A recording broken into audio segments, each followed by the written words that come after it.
ऐसा क्या हुआ कि झाड़ू लेकर भागते हुए मैं मंदिर की तरफ चली जाती हूँ, जबकि झाड़ू लेकर मुझे जाना चाहिए था अपने घर, क्योंकि धनतेरस में झाड़ू लेकर घर चलते हैं। तो चलिए मैं बताती हूँ आपको, ये हूँ मैं। जी हाँ, नमस्ते, प्रणाम। मेरा नाम है पूजा और मैं बिहार के पूर्णिया ज़िले में रहती हूँ। तो ये देख लीजिए, ये हूँ मैं। हाँ, तो सबसे पहले मैं आप लोगों से रिक्वेस्ट करना चाहूँगी कि मेरे YouTube चैनल को लाइक, सब्सक्राइब और शेयर ज़रूर करें। और ये देखिए, ये मैं कर रही हूँ, अपने बालों को बना रही हूँ। मैं अपना हेयर स्टाइल करने की कोशिश कर रही हूँ, लेकिन मेरे से नहीं हो पाता, क्योंकि मेरे लिए वो बहुत स्ट्रगल वाली बात है। तो वही पुराना घिसा क्लेचर लगाकर मैं निकल पड़ती हूँ मार्केट की तरफ। जी हाँ, वही सिंपल सा लुक। तो हम पहुँच जाते हैं मार्केट, और यहाँ का व्यू देखिए कितना ज़्यादा प्यारा है। जी हाँ, यहाँ मार्केट कम और मेला ज़्यादा लगा हुआ है। और यहाँ आकर पता चलता है कि असली स्ट्रगल तो इन लोगों का है। कितनी मेहनत से इन्हें बनाया होगा इन सब ने। इतनी मेहनत कर कर बनाते हैं और साल भर का वेट करते हैं कि दिवाली में अच्छी खासी बिक्री हो जाए इनकी। सो वहाँ का व्यू इतना प्यारा था कि मैं थोड़ा मार्केट घूमने लग जाती हूँ, और फिर हम चल पड़ते हैं उस तरफ जिधर हमें चाहिए था, जिस चीज़ के लिए हम जा रहे थे। जी हाँ, तो धनतेरस पे हम खरीदारी करने जा रहे थे सोने और चांदी की, क्योंकि धनतेरस पर सोना और चांदी लेना बहुत ही शुभ होता है। तो ये है गहना ज्वेलर्स और ये है कालीपत ज्वेलर्स, जो कि पूर्णिया में बहुत ज़्यादा नामी है। और इन दोनों के ज्वेलर्स के यहाँ बहुत ज़्यादा भीड़ भी लगी रहती है, क्योंकि लोगों को यहाँ का कलेक्शन बहुत ही प्यारा लगता है।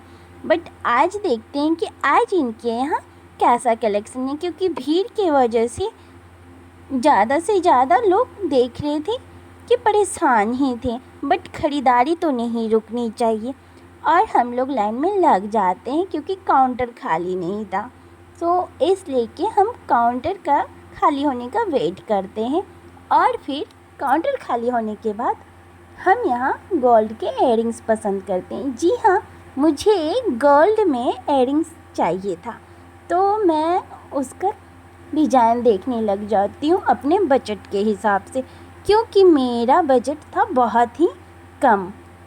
तो इस दौरान हमारी फ़ोटो वीडियोस ना हो तो ऐसा तो हो ही नहीं सकता।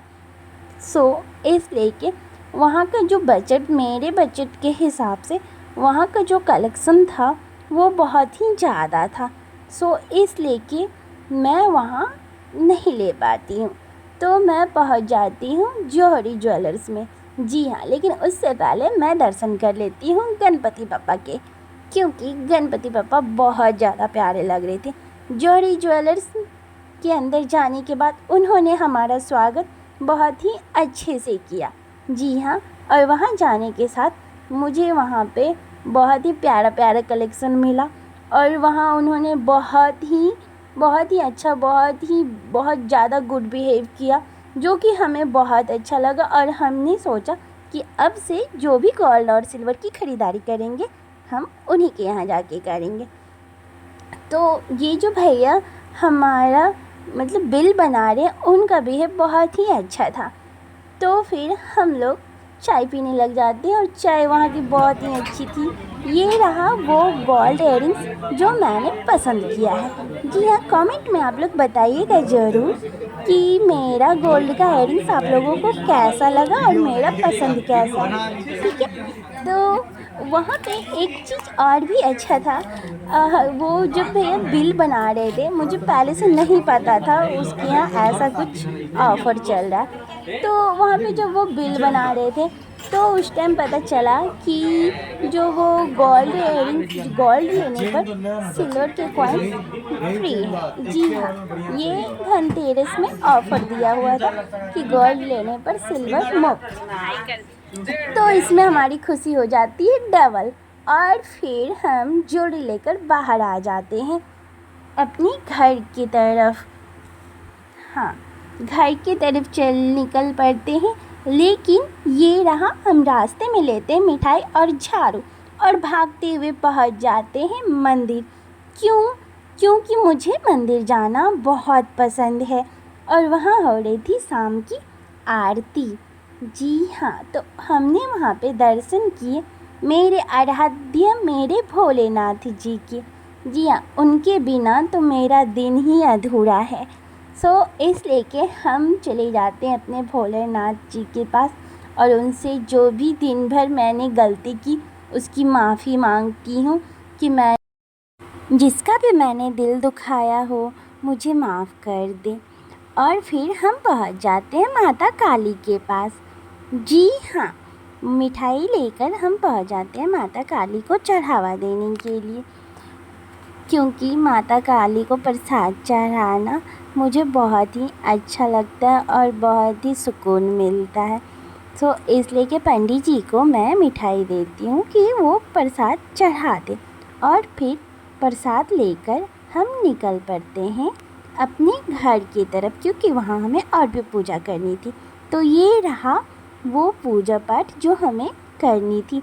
धनतेरस के दिन हमारे घर में बनता है धन की पोतली। जी हाँ, तो क्या आप लोगों के घर में भी धनतेरस या दिवाली में धन की पोतली बनती है? हमारे घर में तो बनती है, ये हर साल बनता है क्योंकि इसका एक अलग ही महत्व है। तो जिनके घर में ये धन की पोतली बनती है वो कमेंट करके बताइएगा ज़रूर कि किनके घर में बनती है। और ये रहा आज का डेकोरेशन जो मैंने अपने घर के मंदिर का किया। जी हाँ, वहाँ मैंने दीप जलाए और जो भी मैंने प्रसाद लेकर आई थी वो मैंने भगवान जी को भोग लगाया और पूजा पाठ सच्चे मन से किया। जी हाँ, और आप लोग सोच रहे होंगे कि मैं कहाँ हूँ, तो ये रही मैं, ये रहा मेरा शाम का लुक। ये मैंने मैरून कलर का सूट पहना है। जी हाँ, और फिर मैं आपको दर्शन कराती हूँ माँ लक्ष्मी के चरण की। और सबसे महत्व चीज़ होती है धन की पोतली ही, इसलिए मैं बार बार उसका दर्शन करा रही हूँ। ये मैंने गोल्ड और सिल्वर को भी वहाँ पे चढ़ाया है और भगवान से प्रार्थना करती हूँ कि सबके घर में बहुत सारा धन हो, सब सुख शांति से रहें और मेरे यूट्यूब चैनल को सब्सक्राइब कर लें।